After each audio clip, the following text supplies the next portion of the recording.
Welcome everyone. Thank you for coming out in support of Machon LYahadus. This is an event that's an event for women, Machon LYahadus, an event that's in support for Machon LYahadus that are studying and growing in Yiddishkeit. It's taking place on a day Motzei Shabbos Adar that's connected to the Rebbetzin, Rebbetz's birthday.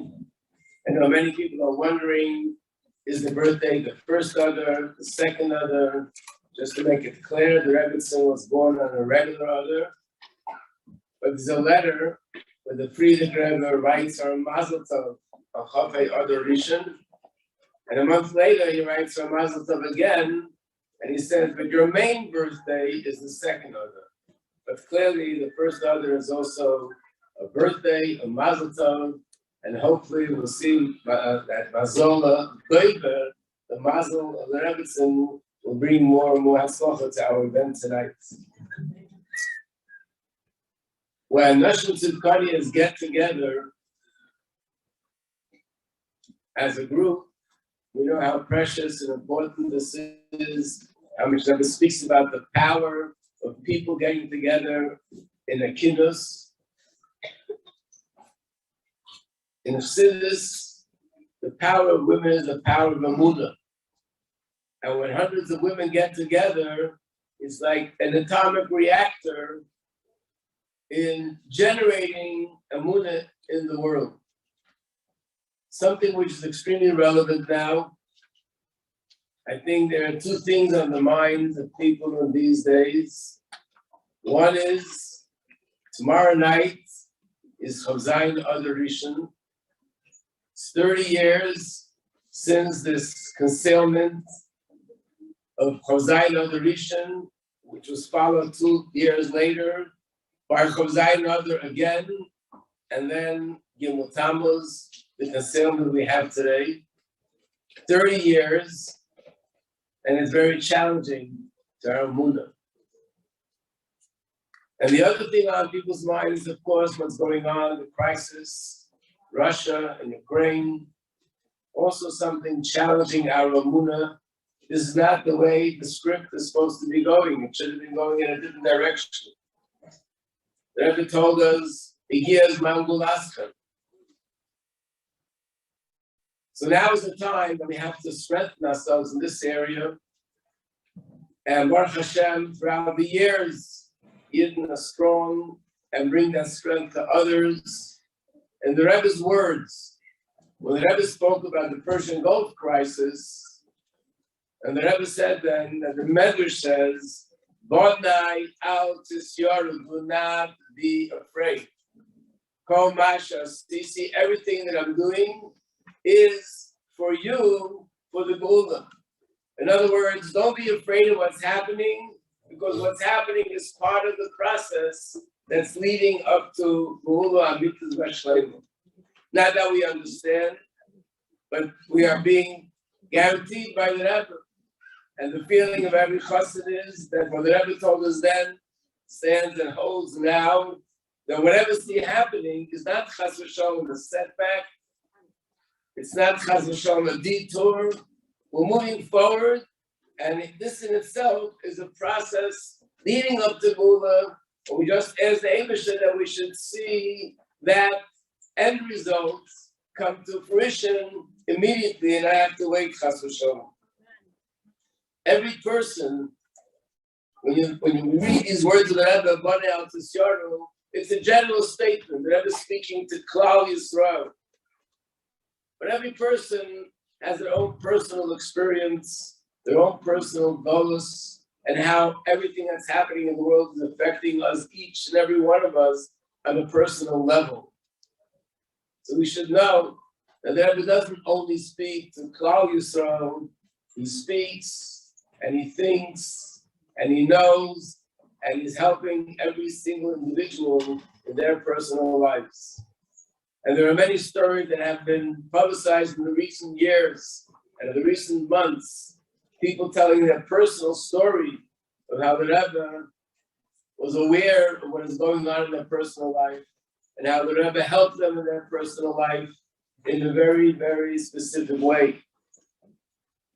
Just to mention a story that I read recently, actually with the Tzemach Tzedek, or whatever we know about one Rebbe is the same with all the Rebbe. And the Tzemach Tzedek once had a chassid, a wealthy chassid, that when he came to Lubavitch, he would come with horse and wagon. And the Tzemach Tzedek said to him one time, the next time you come to Lubavitch, I want you to bring a certain wagon driver from your town. He was very surprised. The wagon driver had no connection to Lubavitch, no connection to the Tzemach Tzedek. He was a simple Jew. And he was surprised that the Tzemach Tzedek would want to see him. But, of course, he has an opportunity to fulfill the Rebbe's wish. So the next time he went to Lubavitch, he told this wagon driver, I'd like to hire you to be my wagon driver. And in fact, I'm going to pay you to take me there. I'll pay you for the few days that I'm going to spend there. He was a wealthy chassid. And I'll pay you for the way back. Yeah, he liked it. Good business there. When he gets there, he tells the Tzemach Tzedek, Rebbe, I brought the person you wanted to see. So the Tzemach Tzedek says, okay, then send him in now. Tell him that I want to speak to him. He goes to the wagon driver. The wagon driver says, I don't want to go speak to him. He was a simple person. I have nothing to do with him. I don't want to know. And he saw that he can't reason with him. So he said, okay, you know what? If that's the case, go home. Forget about the deal. I'm not paying you for the time. I'm not paying you for the way back. Just go do a trip here and you can go. Wait a second. Okay, he's losing so much money. Okay, I'll go in. Goes into the Tzemach Tzedek. Tzemach Tzedek says, I'd like to invite you tomorrow night to come to supper to my house, eat supper. He comes out of the room and tells him what happened. And he said, but I'm not going there. I have no interest in going getting supper there. So if that's the case, okay, you can go home now. I'll pay you for the way here. I'm not going to pay you for the time you spend there. I'm not going to pay you. Okay, I'll go for supper. He went to the Tzemach Tzedek and he ate supper at the Tzemach Tzedek's table. The Chassidim was shocked. Something so unusual. And they were convinced he must be a hidden tzaddik. So they started to follow him and watch what he does and what he says. And then they were convinced that he's far from a hidden tzaddik. That he is a very, very simple person, far from a hidden tzaddik. So it's really shocking. And they stopped him and they asked him, tell us, why is the Rebbe sick? It must be something that happened, something you did. He said, I don't know anything. He's thinking and thinking. They said, maybe I'll tell you a story that happened not long ago. And he said, I travel to different places and I come to places which they're very small villages. There might be 1 or 2 Jews living there. And they're very far from Jewish communities, far from everything that's going on. And unfortunately, they're missing out a lot in Yiddishkeit because they don't have the resources. But one thing really bothered me more than anything else, I come to places where babies are born and there's no bris because there's no moil and they don't know what to do. So the baby could live for months without having a bris mitzvah. So I went and I learned how to become a moil. Someone taught me, trained me. I learned how to do it.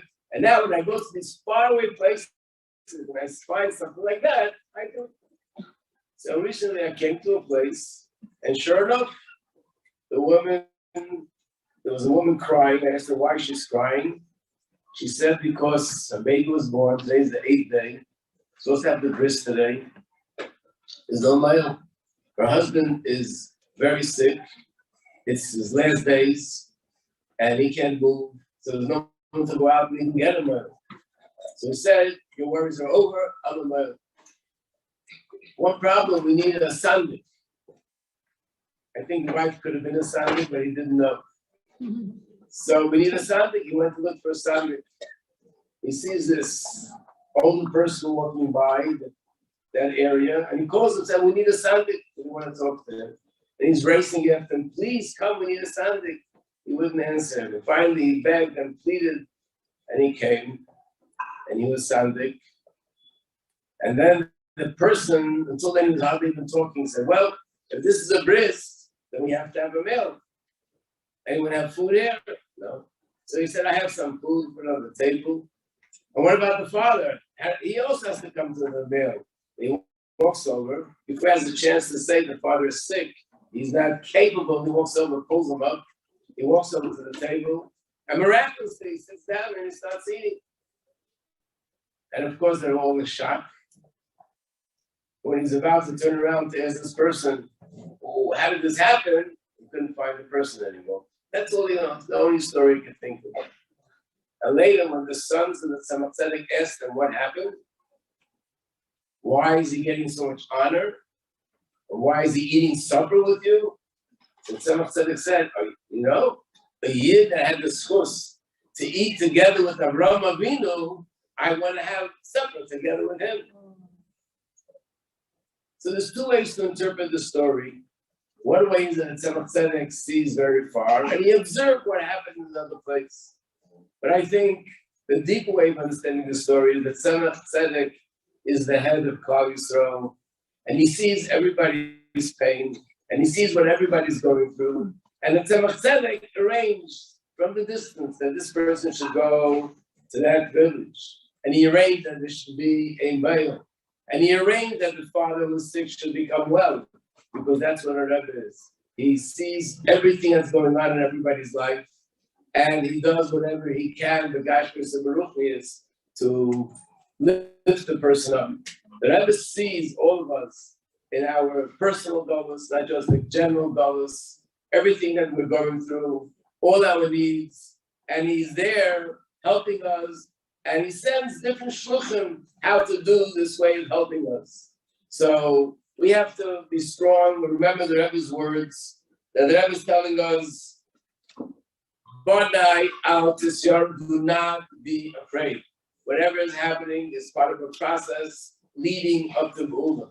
In fact, if you're up with the news, even in circles outside of Chabad, have come up with sources that for sure when Russia goes into Ukraine, there's sources and traditions, that's when Mashiach is coming, and you have to put on Motzei Shabbos and so on and so forth.